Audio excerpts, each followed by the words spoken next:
Hey, you ever wonder why your smartphone doesn't just randomly burst into flames in your pocket? Yeah, that wasn't always a sure thing. Today we're going to dive into a wild ride. How exploding batteries, actual fiery disasters, ended up shaping the sleek, safe smartphones that we can't live without. From Samsung's epic meltdowns to the little tweaks that keep us from getting scorched, this is a story that's action-packed with chaos, genius, and some really close calls. You're not going to want to miss this.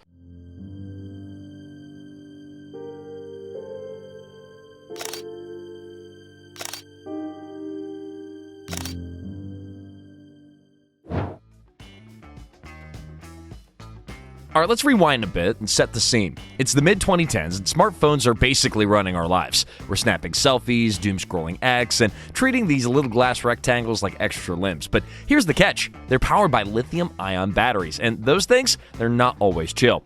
Back then, companies were in this insane race to make phones thinner, faster, and stuff with more battery life than ever before. It sounds awesome, but they didn't always figure out how to keep them from turning into a tiny firecracker. And when it went wrong, oh man, it went wrong. Phones smoking on planes, catching fire on nightstands, even blowing up in people's hands. It was like a tech horror movie playing out in real life. And the poster child of the chaos was the Samsung Galaxy Note 7 in 2016. This phone was hyped as the ultimate gadget. Big screen, slick stylus, the whole deal, and then boom, literally. Reports started flooding in, batteries overheating, sparking, and turning into mini bonfires. People were freaking out. Airlines banned them from flights, and Samsung, well, they had to yank millions of units off the shelves. It cost them billions, and their rep took a serious hit. But here's the wild part. That disaster didn't just tank a phone, it rewrote the rules for every smartphone after it. Let's unpack how that mess turned into a win for all of us.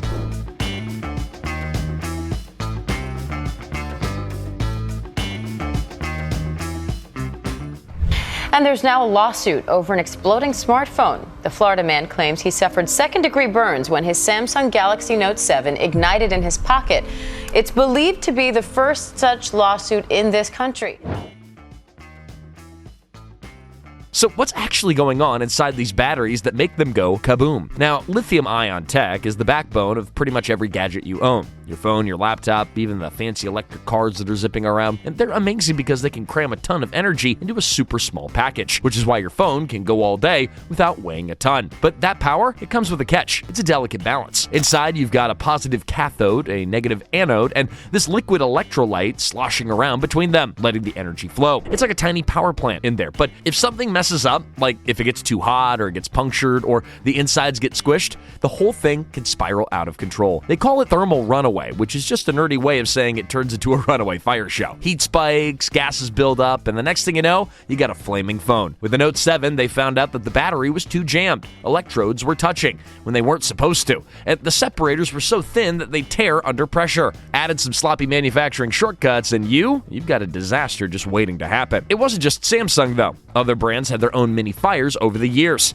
just not as loud. Now, I remember the sketchy hoverboard explosions around that same time. You might too. Now, it's the same deal. You've got cheap batteries and big risks. And this was the moment the industry said, okay, look, we can't keep playing with fire like this. It's time to get serious.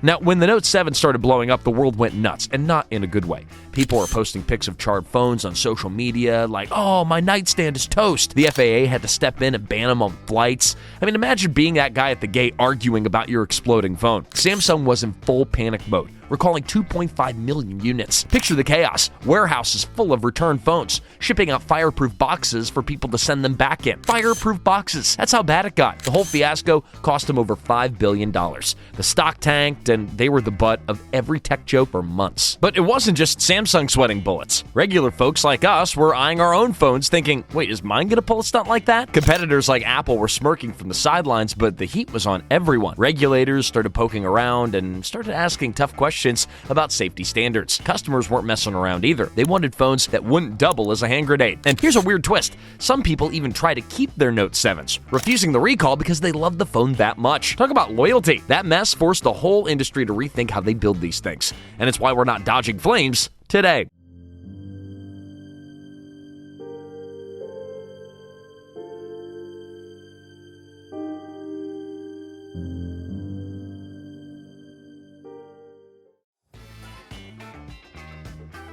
So how do you stop a battery from turning into a 4th of July special? Well, after the Note 7 train wreck, the industry got to work. First, they beefed up the design game. No more cramming batteries so tight that they'd short out, and they started leaving a little breathing room inside. Thicker separators got thrown in too, like a tougher shield between the explosive bits. Samsung rolled out this hardcore 8-point safety check, testing everything from heat resistance to overcharging, even x-raying batteries to spot flaws. Other companies jumped on that vibe because nobody wanted to be the next viral fire video. And then there's that tech glow-up. They tweaked the chemistry, there was less volatile stuff put in there, more stable electrolytes that wouldn't freak out under pressure, and safety valves got added to vent gases if things got dicey. Plus, battery management systems, those little chips inside your phone, went next level. They're like babysitters now, watching voltage and temperature, ready to shut it down if it gets sketchy. Fast charging got a makeover too. Remember when plugging in felt kind of like a gamble? Well, now it's a smooth and safe process, hitting 80% in half an hour without toasting your device. Oh, and fun fact, some brands started stress testing batteries by dropping them, crushing them, heck, even poking holes to see what breaks.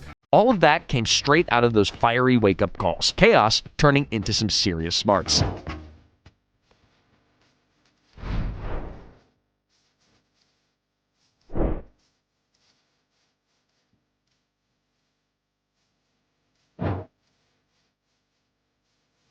Flash forward to today, and those exploding batteries, they feel like a bit of a fever dream. Your phone batteries now aren't just safer, they're freaking masterpieces. Take the iPhone 15 or Galaxy S24. These things have batteries fine-tuned to dodge the old traps, with software that's basically a power nanny. Wireless charging, that got smoothed out too, designed to keep heat from creeping up. Companies learn to balance power and safety, so we've got phones that last all day. They charge in a snap, and they don't turn into fire hazards mid-Netflix binge. But it's bigger than just dodging flames. The Note 7 mess kicked off a ripple effect. Better testing rules, tougher standards, and even crazy ideas like solid-state batteries. Those are the next big thing. No liquid inside, just solid stuff that's way less likely to leak or blow. They're still cooking in the labs, but we're closer because of those early flops. Oh, and get this, some brands like Tesla borrowed these phone lessons for their car batteries, proving that it wasn't just a smartphone fix, it was a tech revolution. Who'd have thought a few explosions could spark all of that? We're living with the payoff every time we swipe.